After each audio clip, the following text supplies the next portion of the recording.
আসসালামু আলাইকুম। আশা করি সবাই ভালো আছেন। আজ আপনাদেরকে আমি একটা অসাধারণ কবির কবিতা পাঠ করে শোনাবো। আমি একজন পাঠক, আমার কবিতা পড়তে ভালো লাগে, হয়তো আপনাদেরও ভালো লাগবে। ভুল ত্রুটি ক্ষমা সুন্দর দৃষ্টিতে দেখবেন।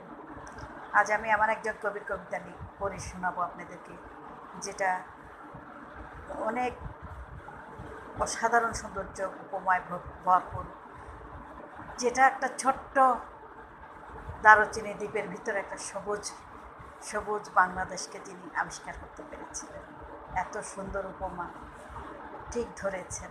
আমি আজ আপনাদেরকে পাঠ করে শোনাব কবি জীবনানন্দ দাশের নাটোরের বনলতা সেন, অর্থাৎ বনলতা সেন কবিতাটি আমি আজ আপনাদেরকে পাঠ করে শোনাব। ভুল ত্রুটি ক্ষমা সুন্দর দৃষ্টিতে দেখবেন। জীবনানন্দ দাশ সত্যি অসাধারণ একজন কবি ছিলেন, যিনি খুব ছোট ছোট বিষয়গুলোকেও তার কবিতার ভিতরে তুলে আনতে পেরেছিলেন অসাধারণ উপমার মাধ্যমে।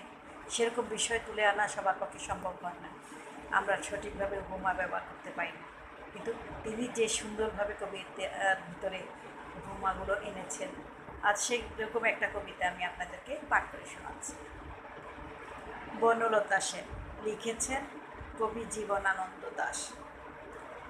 হাজার বছর ধরে আমি পথ হাঁটিতেছি পৃথিবীর পথে, সিংহল সমুদ্র থেকে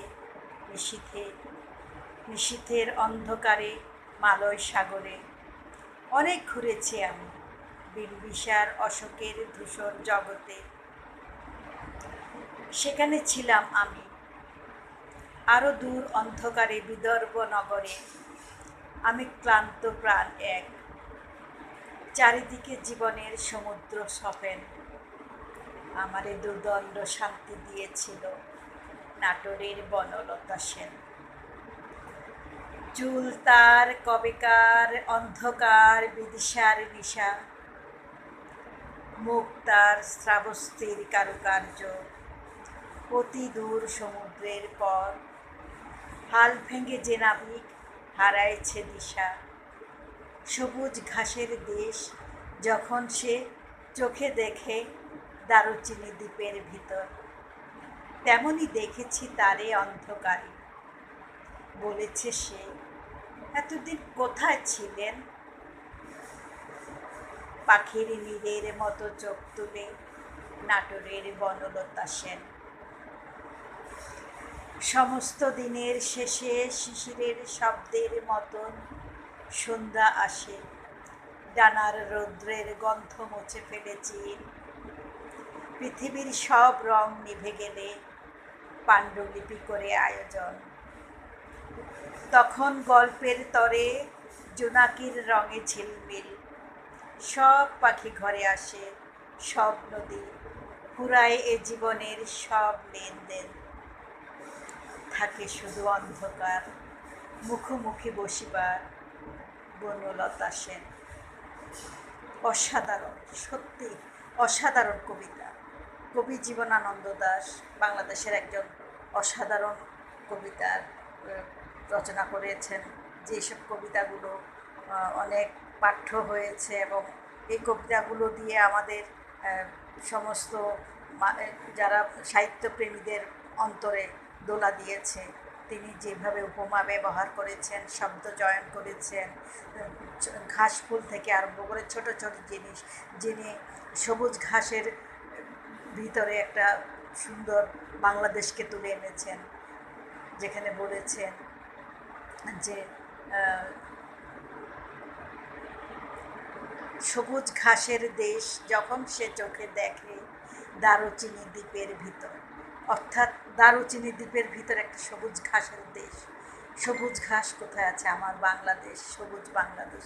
এই সবুজ বাংলাদেশকে তিনি এত সুন্দর উপমার মাধ্যমে তুলে এনেছেন। তার কবিতাগুলো পাঠ না করলে, তাদের লেখা যে সমস্ত অসাধারণ গুণী শিল্পীরা রয়েছেন, কবিরা রয়েছেন, তাদের কারুকার্য মণ্ডিত কবিতাগুলো যদি আমরা পাঠ করতে না পারি বা আমরা পাঠ করে না দেখি, তাহলে আমরা বুঝতে পারবো না কবিতা জিনিসটা আসলে কী, কারা ভালোবাসেন সাহিত্য, কেন কবিরা এত কবিতা লিখেছেন, কেন জীবনানন্দ দাশ সেই নাটোর বাংলাদেশের একটা ছোট জায়গা যেখানে তিনি সারা পৃথিবী ঘুরেও যেখানে শান্তি পাননি, সে বাংলাদেশের নাটোরে এসে বনলতা সেনের চোখে তিনি তার সৌন্দর্যকে খুঁজে পেয়েছেন।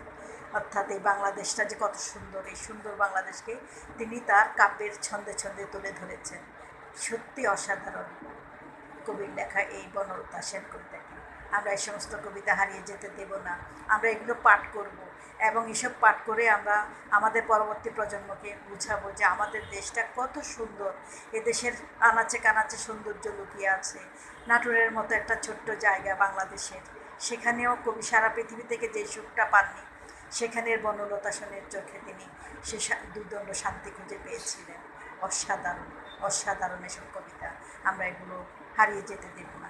আশা করি কবিতাটা সবার ভালো লাগবে, আপনারা এটা শুনবেন, আপনারা এটা আপনাদের পরবর্তী প্রজন্মকে পড়ে শোনাবেন, নিশ্চয়ই তারাও এটা পছন্দ করবে। আমার সোনার বাংলাকে সবাই ভালোবাসবে, সবাই ভালো থাকবে।